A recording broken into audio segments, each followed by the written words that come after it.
Welcome to X-rays lecture series.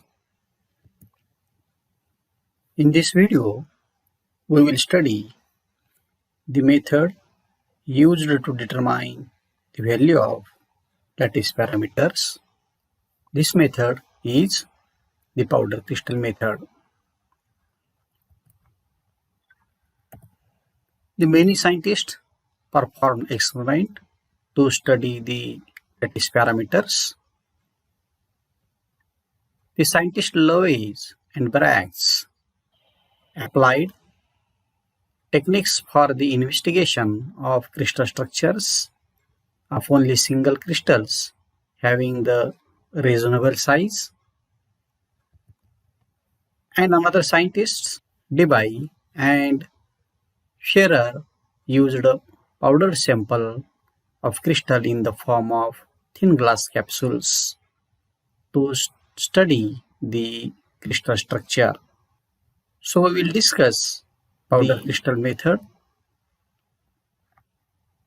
This is the figure of the powder crystal method. In figure, S is the crystal specimen kept at the center of the bulb-shaped tube. This specimen crystal is a collection of small crystals, and the orientation of the crystal is randomly having all values of glancing angles to the incident beam. In this figure, function of the X-ray tube is to produce the X-ray beam. The function of the filter is to pass the only one wavelength of the beam, S1 and S2. These two are the slits.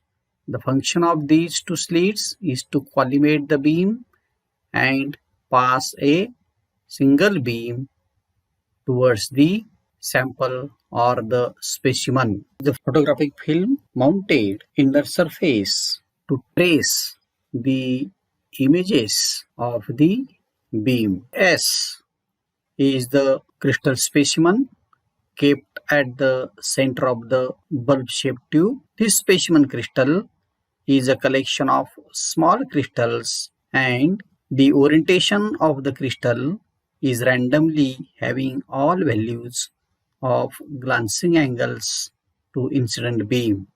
As the monochromatic X-ray beam incident on the sample having a particular wavelength lambda and having the value separation between the layers, then there can be only one value of glancing angle. So this satisfies the Bragg's relation, and this is a 2d sine theta is equal to n lambda, where this lambda is the incident wavelength.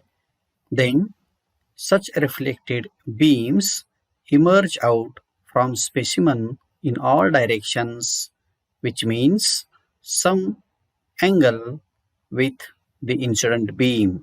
As the beam incident on the specimen, then without deviating directly strike at point O, and we consider one reflected beam from a specimen at point A having a radius L and angle twice theta with the incident beam having a distance r from the point O.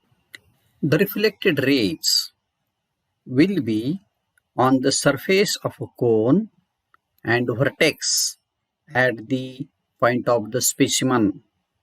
If we expose this specimen for longer time, then traces on the photographic film is obtained, and this figure shows the figure of traces obtained on the photographic film. Okay. To calculate the value of the distance between the layers, that is d, we can consider again this figure.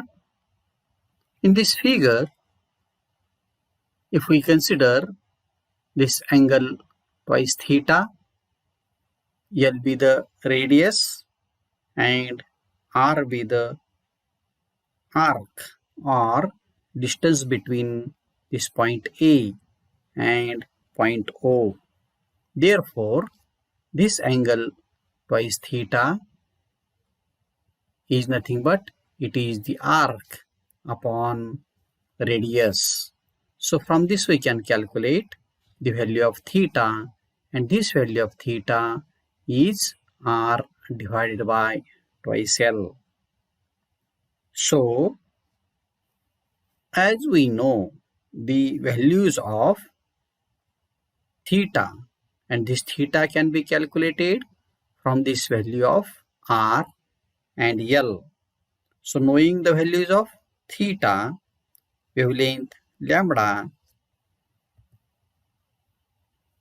and using this Bragg's relation, the value of D, that is separation between two planes, can be calculated. So from this video, we have studied that the method used to determine the value of lattice parameters and how to calculate the separation between the planes using the Bragg's equation. Thank you.